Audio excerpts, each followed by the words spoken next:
სარკინიგზო ხაზის მარშრუტზე ქუთაისის საჩხერე ქუთაისი მგზავრთა მომსახურება განახლდა.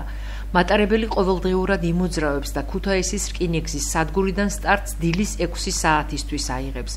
მარშრუტის ხანგრძლივობა საჩხერის სადგურამდე 3 საათი და 30 წუთია.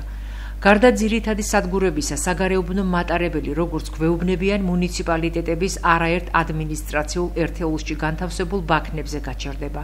მგზავრობის ღირებულება 1 ლარს შეადგენს.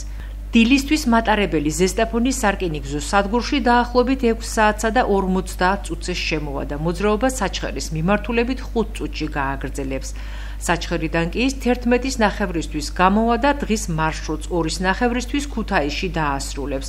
სპექტრმა ის მგზავრები ჩაწერა, რომლებმაც გარკვეული ინტერვალის შემდეგ საჩხერე ქუთაისის მატარებლით პირველად იმგზავრეს.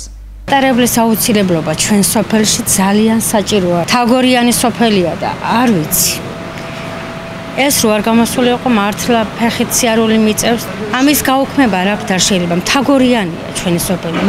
მანქანები არ არის, მარშრუტკა არ არის. ესე თუ გაგრძელდება, კაია თუ არა და მაშინ გადაგასახლონ რაღაცა და ისეთ ადგილას რომ საცხოვროთ. ბოსლები ნიჩაფა. ძალიან კარგია რომ დანიშნეს.